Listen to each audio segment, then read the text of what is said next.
Hey, what's going on everybody? Commander Crane here, and we are back with another Pioneer deck tech. And today, we're going to be talking about budget Golgari snakes. I'm very excited to bring this list to you.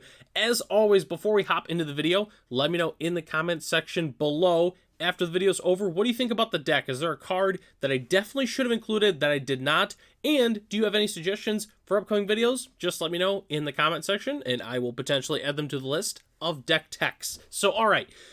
Snakes, man, I can't believe I haven't done a snake deck yet here on the channel, but a little bit of backstory. So, obviously snakes, they've existed for quite some time in Magic, and I've been wanting to feature a deck tech with snakes for a long time, but, I couldn't find the right deck. At first I built a Death Touch snake deck, but unfortunately there's not really a lot of good, Death Touch snakes. I mean, there's, 5, 1 for 1 Death Touching snakes, but there's not really, I don't know, it just didn't really work that well, and then it really wasn't a snake deck. But then I got to thinking, Winding Constrictor is a very, very good snake, which, spoiler alert, it's probably the best card in the deck. And I realized, there's enough cards that deal with 1/1 counters that are also snakes to where we could actually build a snake deck, as well as my wife. She's always talked about a snake deck for a long time, and it started off like Simic, but I really didn't feel that good. But this deck, though, I feel very, very confident about. All right, let's go and hop into it here. So, this is what I would say is the core of the deck right here. We're playing 4 Hardened Scales, 4 Metallic Mimic, and 4 Winding Constrictor. So obviously, Hardened Scales and Metallic Mimic, they help put counters on our stuff. So Metallic Mimic, obviously we're going to name Snake with it. All of our snakes enter with a 1/1 counter. Hardened Scales, obviously, is if a creature enter with a 1/1 counter, it gets an additional 1/1 counter. And then Winding Constrictor, if one or more counters would be placed on an artifact or creature control, that many of those counters plus 1, which are pretty sweet. So definitely a huge fan of Winding Constrictor in general. I would say, again, Hardened Scales, Metallic Mimic, and Winding Constrictor is definitely the core of the entire deck. But let's go and check out the rest of our snakes that we're playing. We're playing 4 Stonecoil Serpent, 4 Wasteland Viper, and 4 Hagra Constrictor. So, Stonecoil Serpent obviously sees a ton of play. It also happens to be a snake. Works really, really well with all of our cards that were mentioned on the previous list. Obviously, it gets an additional 1/1 counter with the Metallic Mimic, gets an additional counter already with the Hardened Scales, and then obviously you have Winding Constrictor. It enters with an additional counter, which is pretty sweet. So, definitely a huge fan of Stonecoil Serpent. Wasteland Viper, I'm going to be honest with you. I wanted another 1-drop. And this was the best 1-drop snake we have. The 1/2 Death Toucher. Most of them are 1/1 Death Touchers. And then obviously, in a pinch, we can Blood Rush the Wasteland Viper and give it a creature that's attacking +1/+2 and Death Touch until end of turn. Again, that's something we're going to be doing very often, but you never know, it could happen. Sometimes we cheese our opponent oh, we need to kill their Shieldred, so we swing with one of our dudes, and then, aha, we Blood Rush it or something like that. You never know what's going to happen. But, it's a 1/2 Death Toucher. It's pretty solid in our snake deck. Hagra Constrictor, I secretly really, really like this card. Obviously, enters with 2 1/1 counters on it, and each creature you control with a +1/+1 counter on it has Menace. So if we're able to put 1/1 counters on our creatures, they all have Menace, which is just really sweet. Let's say we have a Hardened Scales, or even let's say also a Metallic Mimic in play. Hagra Constrictor comes in as a 4/4 for 3, which can be solid, or even a 3/3, but just it giving Menace to all of our creatures is that's really enough for the most part for the snake deck. So definitely a huge fan of Hagra Constrictor. So, next slide here is, I would say, I don't really know. A lot of the spicy high synergy cards with the deck. But we still have to talk about our last snake, which is Caustic Bronco. Actually, new card from Outlaws of Thunder Junction. It doesn't really have a lot of snake synergy for the most part, but it itself just is a good snake. 2/2 for 2 with Saddle 3. When it attacks, reveal the top card of your library and put it in your hand. You lose life equal to that card's mana value if Caustic Bronco isn't saddled. But if it is saddled, each opponent loses that much life. So it's kind of like a Dark Confidant when it attacks. But yeah, it's just a good snake, 2/2 for 2. It's kind of like a Dark Confidant. Obviously with the saddling, we can definitely saddle it with no problem for the most part. But definitely a huge fan of Caustic Bronco.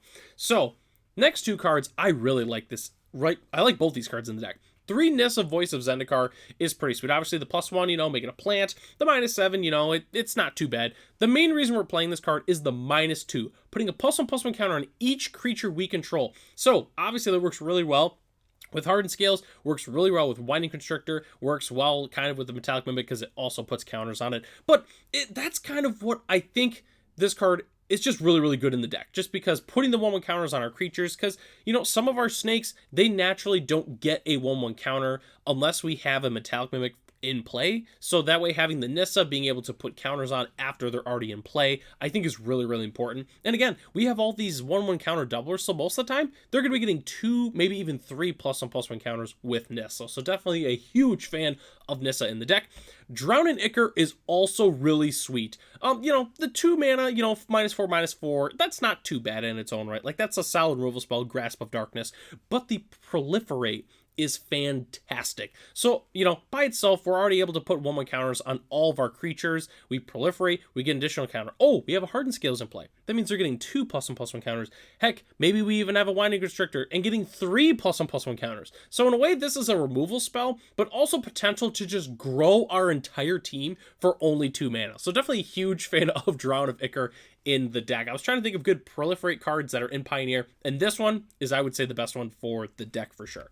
And our last thing we have to talk about here, we have Snakeskin Veil. Obviously, we're playing a snake deck. We gotta play Snakeskin Veil, but it's just good in general. It's a protection spell, but most importantly, it gives a +1/+1 counter, which again is one of those, like, the snake might not auto enter with the +1/+1 counter, but we can still give it one. So definitely a huge fan of Snakeskin Veil. And then Assassin's Trophy is pretty self-explanatory. It removes anything, which is exactly what we want to do in our deck, because obviously we don't have a ton of room for a ton of different removal. So that's why I definitely like Assassin's Trophy in the deck. And they're really, really cheap now because it just got reprinted. So huge fan of that. So don't go anywhere yet, though. We still have to talk about our mana base, as well as some upgrade options in the sideboard as well for the deck. So the lands is really simple. It's a budget mana base. We're playing 4 Woodland Cemetery, 4 Lateral Waste, and 2 Restless Cottage. They're all $1 dual lands, which is definitely they're already pretty good in their own right, and they're $1, which really helps our wallet.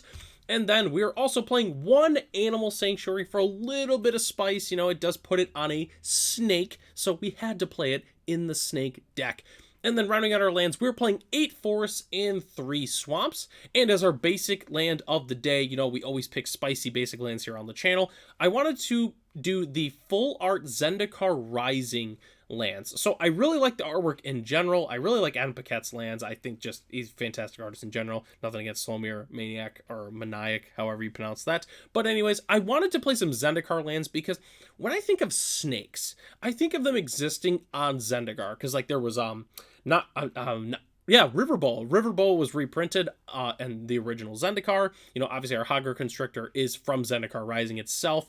We got Lotus Cobra, which we did not include in the deck. Definitely a sweet card, but that was also on Zendikar. So when I think of snakes, I think of Zendikar, so that's why I wanted to do some Zendikar full art lands. But obviously we don't really feature these ones that much on the channel. So, multiple layers to it, as per usual. So let's go and hop into the sideboard, which I'm not going to lie to you is really, really simple. We're going to want some Graveyard Hate. Obviously, you can play Tormod's Crypt, Soul Guide Lantern, Grafdigger's Cage. I think those are the best options you could play. We're going to want some extra removal. You could play a ton of different removal. Kind of just depends on what your metagame is. If there's a lot of white creatures, maybe some Ray of Revelations. You could also play some Fatal Pushes, for instance. But, those are a little over the budget, so you'd probably be looking for, Blood Chief's Thirst, for instance. You could also just play some, extra, quote, Doom Blades if you just want to play some Power Word kills. I just highly recommend putting in some extra removal. I personally also really like Crippling Fear. You choose a creature type, and all creatures that aren't of the chosen type get -3/-3. So obviously we would name Snake with that.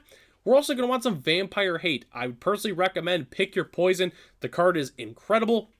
Deals very, very well with the Vein Rippers, but it's also great, in other matchups if they're playing artifacts or enchantments any way that makes them sacrifice that. It's just really, really good.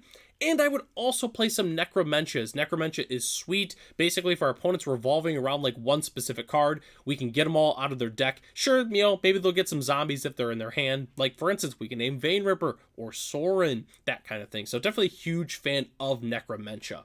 And the last thing we have to talk about is the upgrade options, which is going to be really easy here, and I'll explain that in a second. So I would definitely upgrade the dual lands.